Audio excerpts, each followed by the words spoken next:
Buenas tardes, bienvenidas y bienvenidos a Diálogos por la Energía Ciudadana, Política y Regulación. Este es un espacio dedicado al análisis de políticas públicas junto a agentes reguladores y expertos y expertas en generación distribuida tanto en Chile como en el extranjero.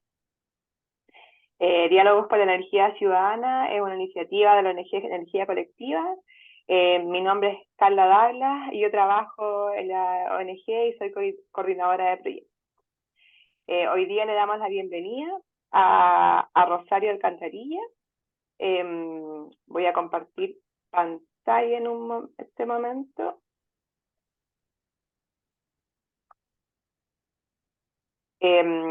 Bueno, Rosario Alcantarilla, bienvenida. Muchas gracias por estar aquí hoy día con nosotras.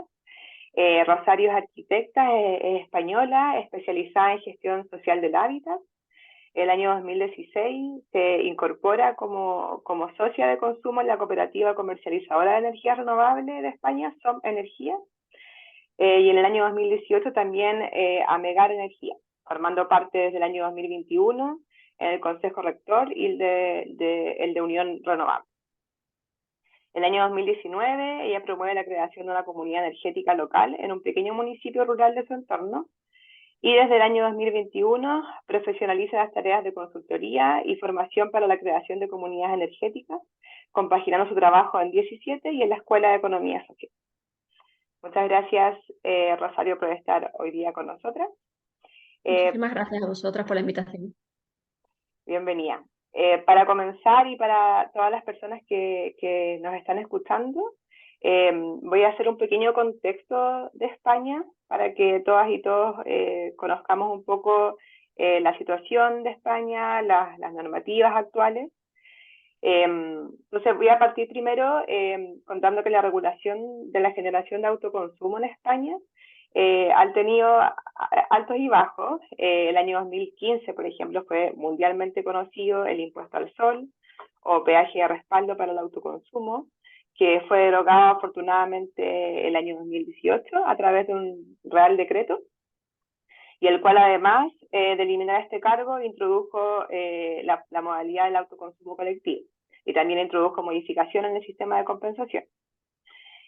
Por otro lado, las comunidades energéticas son parte ya del ordenamiento jurídico de España del año 2020, cuando se introdujo este concepto en el Real Decreto de Ley 2023, en ese mismo año, y se introdujo como esta nueva figura en el sector eléctrico.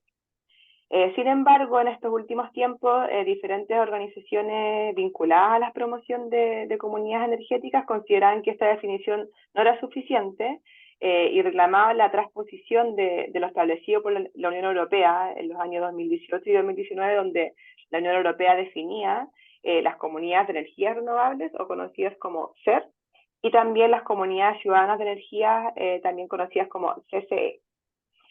Y bueno, este año, en junio de este año, finalmente el gobierno español hizo la transposición de esta normativa, incorporando a las comunidades ciudadanas de energía y disponiendo también la obligación de establecer un marco jurídico favorable que establezca principios reguladores y las garantías necesarias para la comunidad energética en España. Entonces, luego de este contexto, hoy hablaremos con Rosario para conocer más sobre estas normativas, sobre los aspectos positivos, las posibilidades que se abren en España para la generación ciudadana de energía, también cuáles son las barreras, las debilidades, y también para que nos cuentes un poco más de la regulación del autoconsumo colectivo en España. Así que sin más contexto, voy a comenzar, Rosario, si te parece, la primera pregunta. Considerando todo este contexto regulatorio, quisiéramos que nos podrías contar un poco más cómo fue el proceso del año 2020, cuando se incorporó por primera vez el concepto de comunidad energética de la regulación española, y por qué tú crees que para las diferentes organizaciones fue algo insuficiente y siguieron exigiendo que se hiciera esa transposición. Pues perfecto, os cuento. Como bien decías, partimos de esa normativa, de esas dos directivas europeas, que vienen además de dos sectores distintos. Por un lado, la que aterriza la definición de comunidad ciudadana de energía, que viene de normas comunes del mercado interior de la electricidad, y por otro lado, la de comunidad de energía renovable, que procede de una directiva que tiene que ver con el fomento del uso de la energía procedente de fuentes renovables. A raíz de que esas dos directivas llegaran desde Europa a nuestro país, el primer paso que se da es la inclusión, como comentabas, en ese Real Decreto Ley 23 del 2020, del concepto de comunidad de energías renovables. Solo se incorpora la definición de una de esas dos conceptos de comunidades energéticas y simplemente, además, lo que incluye el Real Decreto Ley es una definición que entiende que las comunidades de energías renovables son entidades jurídicas basadas en la participación abierta y voluntaria, que son autónomas y efectivamente controladas por sus socios o por los miembros que están situados en las proximidades de los proyectos de energías renovables, que van a ser además propiedad de esas entidades jurídicas, y que los socios pueden ser tanto personas físicas como pymes o autoridades locales, y la finalidad primordial, más allá de tener ganancias financieras, sí son proporcionar beneficios económicos, pero vinculados con el ahorro, y pues, sobre todo beneficios medioambientales y sociales a las comunidades en las que se insertan. Lo que pasa es que esto proporciona esa definición simplemente, pero no el marco facilitador que permita fomentar y facilitar el desarrollo de las comunidades de energías renovables que la propia directiva cita. Que la directiva lo que insta es a que se aterrice un marco facilitador, que queda pendiente y queda en el aire en ese momento, aunque se incorpora en la legislación vinculada al sector eléctrico esa definición de una de las dos variedades de comunidades energéticas. De ahí que haya desde parte de determinadas entidades vinculadas al desarrollo de la energía comunitaria o de movimientos ambientalistas, que haya esas reticencias porque realmente se queda muy, muy corto. Después de que se promulgue este Real Decreto Ley en 2020, a final de año se hace pública una consulta previa sobre cómo incorporar eso, cómo hacer efectivo esa transposición y incorporar una reglamentación que la favorezca, cómo se pueden identificar las principales prioridades o retos que deberían afrontar y cómo incorporar potenciales medidas que ayuden a superarlas. Se hace de manera abierta, cualquier ciudadano o ciudadana que quiera participar, pero se pone el foco en entidades que ya estaban participando en desarrollo de procesos de energía comunitaria. Esto es a final de 2020. Y hasta abril de este año, 2023, no ha sido visible un proyecto de Real Decreto en el que de alguna manera se aterrizaran, entiendo, la información que se recibe en esa consulta pública de final de 2023. En medio sí ha habido desarrollo de líneas, sobre todo de apoyo económico, de ayudas y subvenciones a la implementación de comunidades energéticas, pero no se ha seguido trabajando en el marco regulatorio que facilite el desarrollo. En abril de este año, como os comentaba, sale a información pública un proyecto de Real Decreto, se abre el plazo de presentación de alegaciones entre abril y mayo y se presentan más de 300 alegaciones. No han sido publicadas el resultado de estas alegaciones y tampoco se ha llegado a aprobar este proyecto de Real Decreto. Lo que pasa en medio, que es que eso en junio, como vosotras comentabais también, en junio de este 2023, se aprueba un Real Decreto, el Real Decreto 5/2023, en el que es un poco un cajón desastre, en el que se incorporan medidas de todo tipo, algunas relacionadas con las consecuencias económicas de la guerra de Ucrania, con desastres naturales como ha sido la explosión del volcán en la isla de La Palma, y dentro de ese batiburrillo de legislación se incluye un artículo, que es el 183, en el que se aborda el tema de las comunidades energéticas. Y sí se sigue desarrollando un poquito en el caso de las comunidades de energías renovables, que ya estaba recogida la definición. Se incorpora un nuevo artículo en el que se desarrollan algunos principios reguladores y los derechos y obligaciones que tienen. Y en el caso de las comunidades ciudadanas de energía que no estaban incorporadas en ninguna legislación, sí se introduce la definición para que sean reconocidos como un nuevo sujeto del sistema eléctrico. Y sí se genera otro segundo articulado en el que se recogen los principios reguladores al que se deberá acoger el desarrollo reglamentario que se haga a posteriori de dichas comunidades energéticas. Con lo cual, al final es que las demandas desde la ciudadanía o desde las organizaciones vinculadas al desarrollo de la energía comunitaria ven que el proceso está siendo muy lento Mm, y que se queda siempre corto en el aterrizaje. claro. Muchas gracias por ese gran resumen. Queda mucho más claro para nosotras. Y tú mencionaste los principios reguladores. Te quería preguntar de los que ya está aprobado en este momento. ¿Cuáles son los más relevantes para el desarrollo de comunidades energéticas, de comunidades ciudadanas de energía en este caso? Sí, pues un poco como comentaba, al final la sensación que se nos queda también con este último Real Decreto, con este artículo 183 del último Real Decreto que se aprueba Mm, en junio, es que es una lista de buenos propósitos que sí ha identificado o ha recogido las barreras que se han transmitido desde las organizaciones, pero que no termina de aterrizar reglamentariamente algo que ayude a ya. conseguirlo. Porque voy a leer literalmente la voluntad de ese marco regulatorio al objeto de fomentar y facilitar el desarrollo de las comunidades de energía renovable. Las administraciones públicas, en el ejercicio de sus respectivas competencias, garantizarán y deben garantizar un montón de cosas, algunas muy bien identificadas, como algunas de las que os cito, que yo creo que sí son las más relevantes, es que se eliminen los obstáculos reglamentarios y administrativos injustificados que están viviendo las comunidades de energías renovables, Mm, el que es el gestor de la red de distribución coopere con las comunidades de energías renovables para facilitar el acceso a la transferencia de energía y a compartir esa energía que se genera en común, que las comunidades energéticas estén sujetas a procedimientos justos, proporcionados y transparentes, vinculados al tipo de escala que tienen y que los procedimientos de registro y de concesión de licencias sean ágiles, el que la participación en las comunidades energéticas pueda ser accesible a consumidores vulnerables, por ejemplo, y también el que se proporcione apoyo reglamentario y refuerzo de capacidades a las autoridades públicas para propiciar y crear comunidades de energías renovables y ayudarlas a participar directamente, porque sobre todo esas líneas que os leía van muy mm, entroncadas con las barreras que se han identificado desde las administraciones, pero claro, se queda en esas listas de buenos propósitos que lo ponen por escrito, pero no articulan medidas concretas para hacerla real, ni tampoco citan directamente quiénes son las entidades públicas o las administraciones que tienen que velar porque se aterrice este tipo de reglamentación que llegue a facilitar y hacer posible los distintos puntos que citan. Por lo tanto, percibimos eso, que nos falta un largo camino para disponer de un contexto regulatorio que favorezca ese desarrollo de comunidades energéticas alineadas además con los valores y con la filosofía que hay detrás de esas directivas europeas. claro. Y ahí en ese punto, porque entiendo que ustedes en España estaban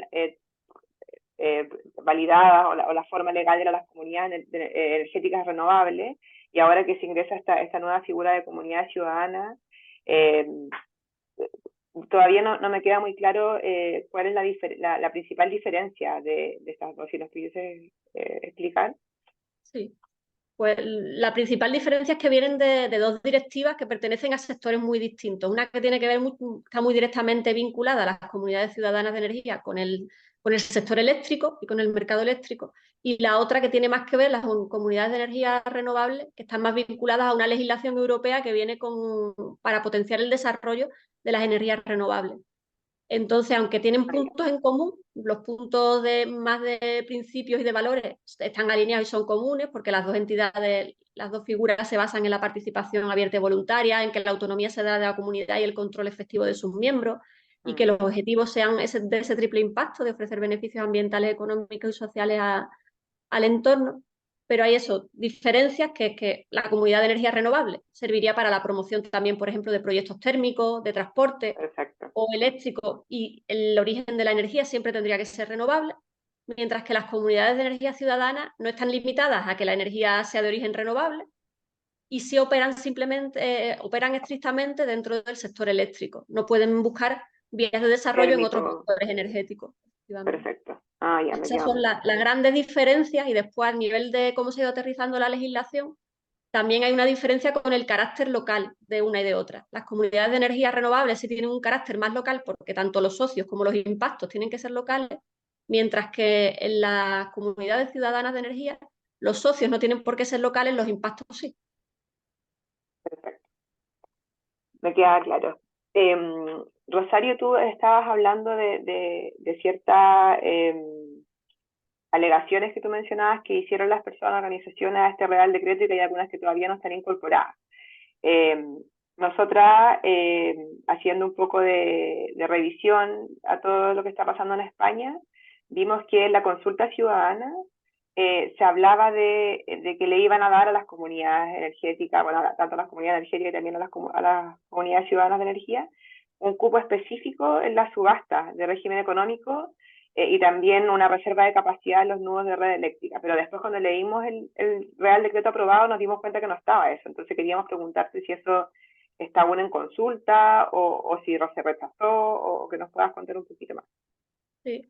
Realmente, como os comentaba, salió a información pública y a periodo de alegaciones un proyecto de Real Decreto que era mucho más ambicioso y que estaba centrado específicamente en el desarrollo de las comunidades energéticas. Pero justo cuando acabó la consulta pública, hubo adelanto electoral en España y entonces se ha quedado parado ese Real Decreto. Y supongo que el Gobierno sí quería dejar incorporar algunas medidas o por lo menos aterrizada la definición y se incorporó en ese otro Real Decreto que es esa especie de cajón desastre en la que solo uno de los artículos tiene que ver realmente con comunidades energéticas. Por lo tanto, muchas de las cuestiones que seguían aterrizando o dándole herramientas a las comunidades energéticas, tanto ciudadanas como renovables, se quedaron en el tintero. Yo no creo que sea tanto por el tema de las alegaciones, sino porque simplificaron mucho, simplemente para incorporar los dos conceptos y dejarlos ahí atados y seguir desarrollando normativa más adelante. Y en cuanto a las dos parcelas de las que habla, el tema de la reserva de capacidad y de cupo en la subasta, aunque no hayan salido a reglamentación, no se hayan incorporado en reglamentación, por ejemplo, el tema del cupo específico en la subasta ya se venía haciendo de manera como una especie de prototipado en las anteriores subastas que hubo en 2022 sin estar regulado, sí se reservó para un cupo de la energía que se subastaba a instalaciones fotovoltaicas de generación distribuida. No hablaban de comunidades energéticas, pero realmente hablaban de la actividad que realizan las comunidades energéticas. Yeah. Y ni siquiera en esos primeros prototipos no ha llegado a completarse, no llegaron a gastar el cupo que había de reserva. Son dos herramientas que son muy interesantes. Lo que pasa es que por sí solas no garantizan el acceso de los pequeños proyectos a un sistema tan complejo y tan ajeno a la ciudadanía como el sistema eléctrico ahora mismo en nuestro país. Con lo cual son medidas que son interesantes, pero tienen que ir acompañadas de recursos y de capacitación para las comunidades energéticas para que tengan opción de entenderlo y de poder tramitar todo este tipo de proyectos a los que se les da cabida, pero si no tienes las herramientas difícilmente vas a poder hacer uso de esos beneficios que se te otorgan. Claro, por supuesto, el acceso a la información, la educación, son actividades clave. Y hasta el momento, porque bueno, desde que está la figura de comunidad energética, ¿cómo se asocian las personas? ¿Qué tipo de entidad? ¿Hacen una personalidad jurídica? ¿Hacen una empresa privada? ¿Una cooperativa? Lo que está hasta el momento en España? ¿Cómo se han organizado las personas? Sí, ahí sí ha habido, al inicio de que se empezara a hablar de comunidad energética, fue algo que generaba muchísimas dudas, porque había parte de la población que esperaba que se regulara una entidad jurídica nueva que diera cabida a las comunidades energéticas, pero realmente la definición ha ido haciendo que se alineen, que las comunidades energéticas que se van constituyendo escojan de las figuras jurídicas que actualmente es regulada para cualquier tipo de iniciativa en común y se vayan seleccionando las que más se alinean con los valores y los principios que defienden las directivas. Hasta el momento, las que encajan con la definición que hace la directiva europea son la cooperativa o la asociación, porque garantizan esa participación libre y voluntaria, ese control por parte de los socios y las socias de las entidades. Y más o menos se están desarrollando a un ritmo similar tanto la cooperativa de consumidores y usuarios como la asociación, dependiendo un poco de lo que esté implementada en los territorios una figura u otra, los socios y las socias que decidan iniciar el proceso, los familiarizados que están con una o con otra y lo cómodos que se puedan sentir, porque las dos encajan en la definición de comunidades energéticas. También de las legislaciones, por ejemplo, a nivel nacional, nosotros tenemos una única legislación de asociaciones, pero hay varias, cada comunidad autónoma tiene una legislación de cooperativa. Entonces, en unos territorios es más sencillo constituir una cooperativa que en otros, con lo cual también eso ayuda a que se vayan decidiendo, dependiendo del territorio, por una figura jurídica u otra. también hay algunas experiencias que se están constituyendo como sociedades limitadas, con algunas modificaciones estatutarias que garantizan las condiciones que te ponen, pero eso es las menos, porque son para proyectos de una escala muy grande. De hecho, el ejemplo que conozco es uno, que es un proyecto municipal en el Prat de Llobregat, en Cataluña, que el ayuntamiento es quien impulsa y que es de una escala muy grande porque es una ciudad grande con un proyecto desde el inicio de gran alcance y se han elegido esas figuras jurídicas, pero normalmente o cooperativas o asociaciones, indistintamente. Perfecto. ¿Y hay datos en España sobre la participación de las mujeres en este tipo de proyectos? Que va, de momento hay muy pocos datos fiables, tanto del número de comunidades energéticas, de las figuras en las que se están constituyendo, de la participación femenina, que además es una de las cosas que se valoran, por ejemplo, en las ayudas que hay para implementar proyectos de renovables vinculados a las comunidades energéticas. Te piden que la presencia de la mujer, tanto en los órganos de dirección de las cooperativas o las asociaciones, como a nivel de participación societaria, sea equilibrada, pero no hay datos todavía. Tenemos en marcha el Instituto de Diversificación y Ahorro Energético aquí en España, el IDAE, que es quien gestiona los procesos de comunidades energéticas ahora mismo. Ha sacado una línea para crear oficinas que ayuden a implementar comunidades energéticas. Y en parte creo que la vocación también es servir de ese observatorio que analice datos y que desde el que se puedan hacer esos análisis de cómo avanzan en distintos sentidos, entre ellos con la inclusión de la perspectiva de género. Perfecto, gracias. Te pregunto eso porque en algunos países donde la promoción de la energía comunitaria ya está andando, está muy arriba, ya hay muchas comunidades, hay ciertos problemas también con la brecha de género y la participación de las Sí. mujeres. Aquí sí suele haberlo, por lo menos con las iniciativas con las que yo tengo contacto, porque las acompaño en formación, cuesta. Hay que propiciar y estudiar cómo hacer que las mujeres participen de manera igualitaria en los proyectos. Tengo una pregunta que ya la respondiste igual un poco, pero igual para cerrar el tema de comunidad energética y luego pasar más al de autoconsumo. Quisiera simplemente saber tus expectativas luego de la aprobación del decreto y todo lo que se viene quizás más adelante, y también si es que crees tú que hay algún tipo de problema con que las comunidades ciudadanas de energía tengan ese espacio abierto de poder generar energía con cualquier fuente, sea o no sea renovable. ¿Qué crees tú que puede pasar? ¿Cómo se ve el futuro cercano en España? Pues lo que vemos es que a nivel legislativo los pasos que se van dando no están suponiendo un revulsivo a la hora del desarrollo de comunidades energéticas. Es más, las ganas de las comunidades y la voluntad más desde abajo de generar proyectos, los que están articulando y están desarrollando ahora mismo el desarrollo de las comunidades energéticas. Aquí quizás la preocupación no viene tanto por el tema de que se puedan incorporar fuentes de energía que no sean renovables, porque creo que eso como que está asumido tanto por las ciudadanas como por las renovables, pero sí hay una preocupación y es porque se están incorporando muchas empresas y actores vinculados al oligopolio energético, que están apropiándose del concepto y metiéndose mediante proyectos de llave en mano y haciendo todo como mucho más fácil que si lo haces desde una iniciativa ciudadana. Y el miedo quizás tiene más que ver con eso, con que realmente las comunidades energéticas al final, aunque se constituyan como figuras de economía social, no acaben democratizando el acceso a la energía o haciendo que la ciudadanía juegue un papel más activo y más relevante que con la incorporación de otras fuentes que como que de momento está asumido, aunque tampoco descartamos que en crisis energéticas derivadas de otro marco de guerra o de conflictos a nivel nacional se pueda empezar a repensar, pero en el momento en el que estamos ahora mismo, las dos vías de comunidades energéticas valoran las renovables como principal fuente de energía. Me imagino. Bueno, ojalá que avance de una buena manera y que las preocupaciones que tiene se vayan apaciguando con otras diferentes normativas. Esperemos. Y ahora quisiera pasar un poco las últimas preguntas a que nos cuentes un poquito más del autoconsumo, que entendemos que en España ha funcionado hace ya varios años, el autoconsumo colectivo para ser más específica. A partir de lo que estuvimos averiguando, entendemos que hay autoconsumo colectivo sin excedentes y con excedentes. y nos gustaría si nos pudieses explicar un poquito más y cuál es la finalidad de definir esta diferencia de con y sin excedente. Sí, actualmente, que además justo en junio de este año, el IDAE publicó una guía muy interesante sobre autoconsumo colectivo, aterrizando todos los aprendizajes de estos últimos años, desde 2019 que se articuló mediante otro Real Decreto el que el autoconsumo colectivo fuera legal.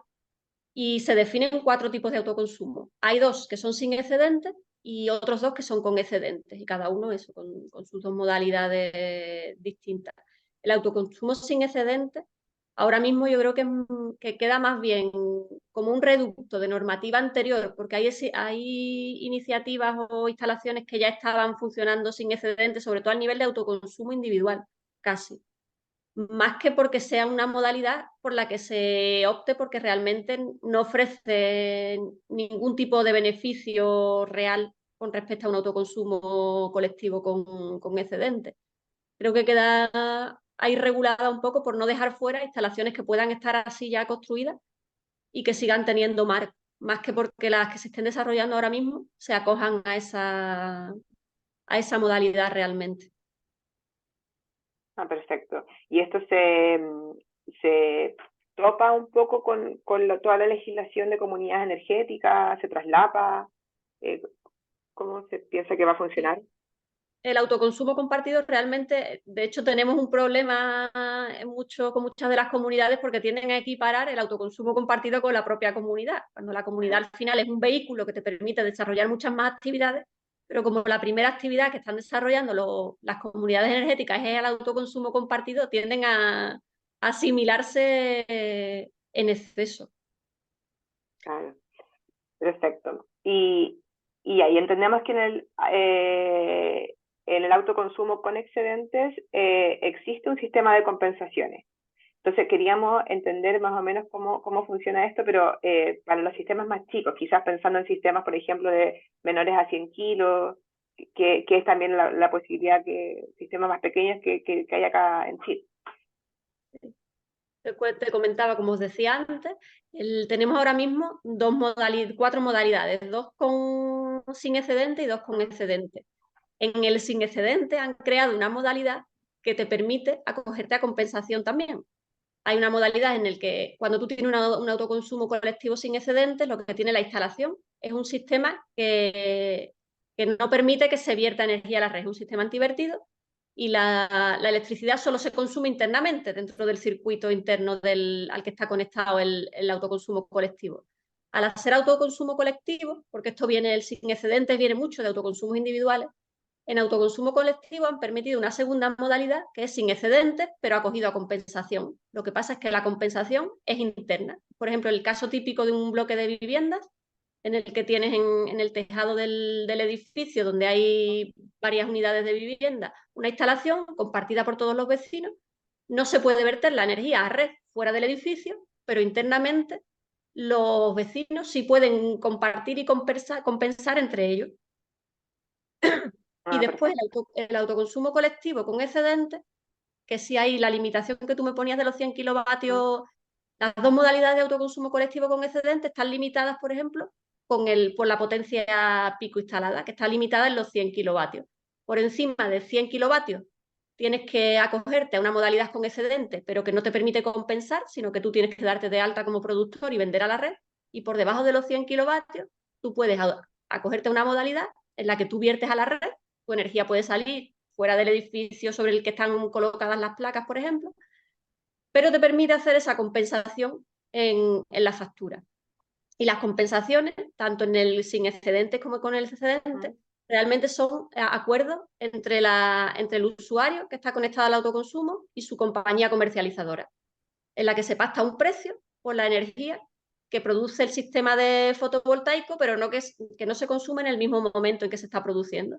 Entonces, esa energía se pacta un precio y te la compensa tu compañía comercializadora. Y cada compañía comercializadora ofrece un precio distinto por la compensación de excedentes, depende de cómo la entienda dentro de sus productos de negocio de la empresa. Ah, perfecto. O sea, no hay un precio regulado fijo para todas las comercializadoras, que en este caso en Chile nosotros le llamamos distribuidoras. Sí, aquí no, Eh, esas son las comercializadoras y cada una, de momento, también como es algo muy nuevo, porque aunque esté regulado desde 2019, claro, realmente autoconsumos compartidos se han ejecutado últimamente muchos vinculados a las comunidades energéticas, pero que estén funcionando realmente pocos. Están poniéndose a conectar ahora mismo porque las distribuidoras, que en nuestro caso, en nuestro país, la distribuidora es quien es la dueña de la red a través de la que circula, por ejemplo, en un municipio la energía, están poniendo muchas trabas a la hora de hacer efectivos los autoconsumos compartidos. Entonces, hay instalaciones conectadas desde hace varios meses, pero que no están haciendo el reparto entre sus socios de claro, la energía. claro. Oye, Rosario, ¿y tú crees que en España afectó el impulso a las renovables, como comparando con el resto de Europa? El hecho de que se haya incluido el impuesto al sol, ¿tú crees que eso generó un poco de temor en las personas o crees que afectó el desarrollo de estos proyectos? Afectó económicamente a personas que habían impulsado proyectos de energías renovables en su momento, basados en una serie de primas y de bonificaciones, y eso afectó y hay datos sobre ello, pero también afectó mucho a nivel ciudadano en cuanto al miedo y a la Mm, desinformación, y eso claro. se sigue arrastrando. En muchos sitios, cuando trabajamos con comunidades, siempre hay algún vecino o alguna vecina que sigue pensando, que sigue vigente, que pensaban que afectaba de una manera que no afectaba realmente tampoco antes y que te prohíbe prácticamente eso. Siguen habiendo en la mente de muchos ciudadanos de a pie la idea de que tener placas en tu casa y autoconsumir o hacerlo en colectivo está prohibido. Y todavía hay que desmontar mucho bulo y mucho miedo relacionado con aquel Real Decreto. Claro, y ahí volvemos a lo que hablábamos en principio, del acceso a la información, de la educación, porque esto fue relativamente reciente, entonces creo que es normal igual que las personas no sepan que se acabó. Sí. Rosario, y quizás ya para ir cerrando la entrevista, entiendo que todavía queda harto camino por avanzar en España, eh, pero pensando en futuras regulaciones y las futuras como futuros proyectos de Real Decreto que pudiesen haber para fortalecer la promoción de las comunidades energéticas. ¿Cuáles crees tú que serían las principales eh, formas de hacerlo o cambios legislativos en términos generales, por supuesto, que tú crees que son relevantes o cruciales para una buena promoción, una adecuada promoción de las comunidades energéticas, tanto ciudadanas como comunidad de energía renovable? Yo creo que en gran parte pasa porque el marco regulatorio deje muy claro y imponga sanciones incluso a la manera de proceder que deben tener actores que han estado tradicionalmente funcionando en el mercado y que no han tenido que relacionarse, simplemente se relacionan entre ellos, como son en nuestro caso las distribuidoras, ¿No? y que se regule bien cuáles son sus obligaciones a la hora de interactuar con una comunidad energética y que además se impongan sanciones si no cumplen con los plazos o con la reglamentación que hay, que hasta ahora de hecho hay parte de reglamentación, pero como eso no, el que tú la incumplas no conlleva ningún tipo de sanción y son grandes empresas, pues no tienen ningún interés en dinamizar el mercado, un mercado que además le va a restar potencial cliente y que puede Claro, ser un problema para ellos en un momento dado. claro. Después sí creo que debería haber una regulación también que dejara claro y que fuera fiel a la filosofía y a los valores que hay detrás de las directivas europeas, que la vocación es poner a la ciudadanía en el centro del modelo energético. Entonces, habría que ver cómo de alguna manera determinados actores que tienen el control de la energía ahora mismo en nuestro país no siguen metiéndose y siguen utilizando el concepto de energía, de comunidad energética como un producto suyo de mercado y que además que no puedan recibir, sobre todo como está pasando en las últimas convocatorias de ayudas, que además sean los que acceden a fondos públicos para el desarrollo de Ah, comunidades energéticas, con lo cual eso sí debería estar cortado también por todo este tipo de regulación. Y también habría que buscar la manera en la regulación de sensibilizar y formar a los municipios, a la administración que está más próxima a la ciudadanía, mm. Los para gobiernos que ellos, locales. en vez de poner trabas, porque en muchos casos lo que estábamos viendo, que muchas de las instalaciones de las comunidades energéticas, por ejemplo, se desarrollan en tejados, que muchos como tienen que ser edificios más o menos grandes y que no tengan sombra, son tejados que son propiedad del municipio, Mm, del ayuntamiento. que ellos tengan capacidad y tengan respaldo jurídico para acceder a las comunidades energéticas las cubiertas y que no se sientan indefensos a nivel jurídico los funcionarios de los ayuntamientos y que eso se agilice, que de alguna manera eso desde la administración más cercana al ciudadano se esté acompañando y se estén dando herramientas a la ciudadanía para que ponga en marcha los proyectos.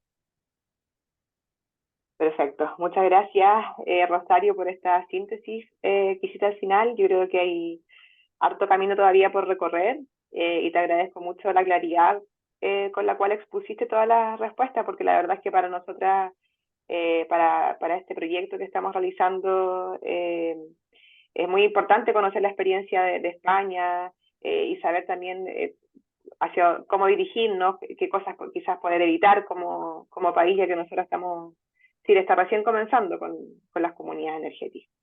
Así que te agradezco enormemente tu disposición, tu claridad, recordarles a todas las personas que nos están escuchando que esta es la segunda entrevista de una serie que estamos realizando a diferentes actores reconocidos, tanto nacionales como internacionales, con el fin de poder contribuir a la discusión de políticas públicas que impulsen la energía ciudadana en Chile.